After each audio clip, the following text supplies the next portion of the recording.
नमस्कार। न्यायशाला में आप लोगों का हार्दिक स्वागत है। आप सब लोगों की जो बधाइयाँ आ रही हैं उन सब के लिए भी धन्यवाद, और कुछ लोगों की जो गालियाँ आ रही हैं उनको भी साधुवाद। मैं आज का सेशन जो कर रहा हूँ वो बेस्ड होगा मिर्ज़ापुर वेब सीरीज़ पर। मुझे इसी सीरीज़ पे जो अभी छोटी सी कामयाबी मिली है, ऑनरेबल सुप्रीम कोर्ट ने इनके जो निर्माता निर्देशक हैं और इन्फॉर्मेशन ब्रॉडकास्ट मिनिस्ट्री को जो नोटिस भेजा है उस पर ही मुझे बहुत सारी बधाइयाँ भी मिल रही हैं, बहुत सारी गालियाँ भी पड़ रही हैं। वो लोग गालियाँ दे रहे हैं जिन्हें इस सीरीज़ से बहुत लगाव था, जिन्हें इस मूवी, गाली गलौज और तमाम वाहियात चीज़ों से लगाव है, उनसे मैं साधुवाद उनको देता हूँ। और उनको मैं समझाने की भी कोशिश करूँगा कि आखिर क्यों मैं इस वेब सीरीज़ के ख़िलाफ़ सुप्रीम कोर्ट गया और क्यों मैंने अपनी बात वहाँ रखी, क्यों मैंने ये कहा कि ये जो वेब सीरीज़ है इसको बैन कर देनी चाहिए। और मिर्ज़ापुर ही नहीं, मिर्ज़ापुर जैसी जितनी भी OTT प्लेटफॉर्म पे जो सीरीज़ आ रही हैं जिनमें वाहियात पना है, गाली गलौज से भरी जो चीज़ें हैं, उन पे क्यों बैन लगना चाहिए और क्यों भारत सरकार को एक रेगुलेटरी अथॉरिटी की स्थापना बहुत जल्द से जल्द कर देनी चाहिए, जिससे जो भी ये वहसीपना परोसा जा रहा है, जो भी वहसीपना हम लोग घरों में देख रहे हैं, ऐसा वहसीपना जिसको हम अपने फैमिली मेम्बर के साथ बैठ के नहीं देख सकते, उस पर जल्द से जल्द रोक लगे।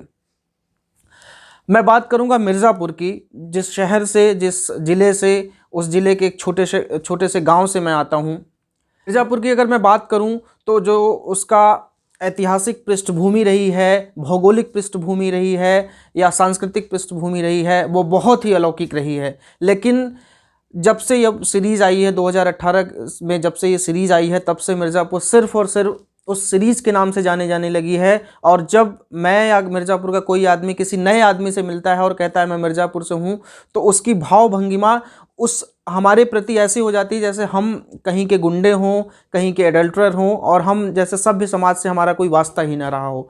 यही मेरा ग्रीवांस था कि आखिर ऐसा क्यों इस मूवी में पोर्ट्रे किया गया है कि हम मिर्ज़ापुर वाले गुंडे हैं या फिर मिर्ज़ापुर वाले एडल्टरर हैं।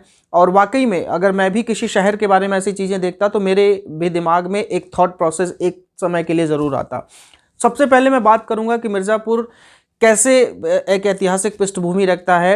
मिर्ज़ापुर 1800 सदी में नॉर्दर्न इंडिया का सबसे बड़ा ट्रेडिंग सेंटर हुआ करता था। और मिर्ज़ापुर में गंगा नदी, जो हिंदू मान्यता के अनुसार सबसे पवित्र नदी हैं, वो विंध्य रेंज में जाके मिलती हैं, जिसका वेदों में भी बाकायदा वर्णन है। ऐसी ऐतिहासिक पृष्ठभूमि वाले मिर्ज़ापुर के बारे में जो बातें दिखाई गई हैं, वो कैसे एक आम आदमी मिर्ज़ापुर का कैसे ये बर्दाश्त कर सकता था।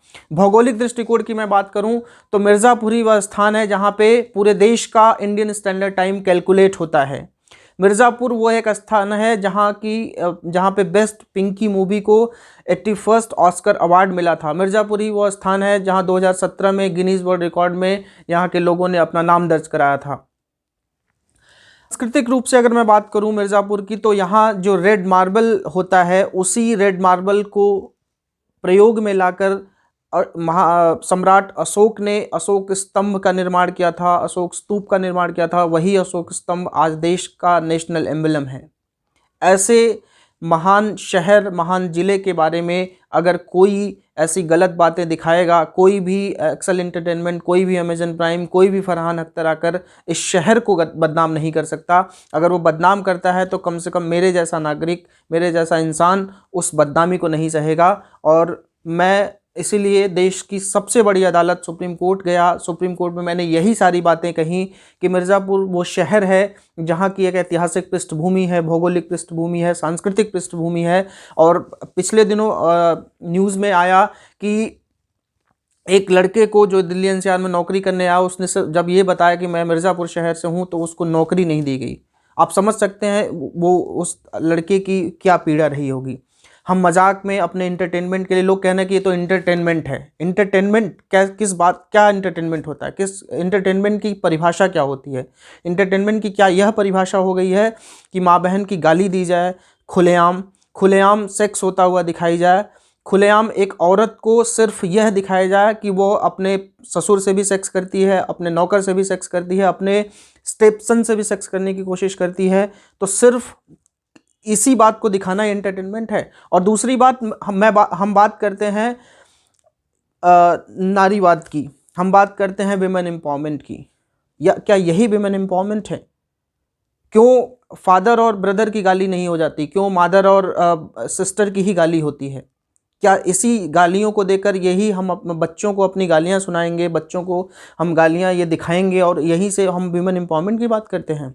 क्या हम ऐसे ही सिविलाइज सोसाइटी की बात करते हैं?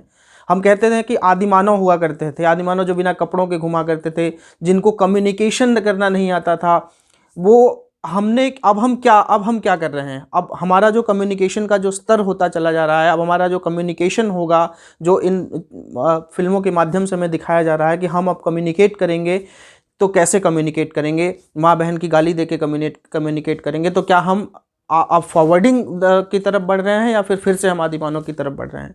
तो ये सब बातें जो लोग मुझे गालियां दे रहे हैं या जो लोग विरोध कर रहे हैं कि ऐसा नहीं होना चाहिए, हमारा इंटरटेनमेंट है, आपका इंटरटेनमेंट है, और जिन्हें बुरा लग रहा है, जिनका नाम बदनाम हो रहा है, उनके बारे में कौन सोचेगा? और इंटरटेनमेंट की परिभाषा यह नहीं होती। देखिए, सबको पता है कि एक स्त्री और पुरुष के बीच में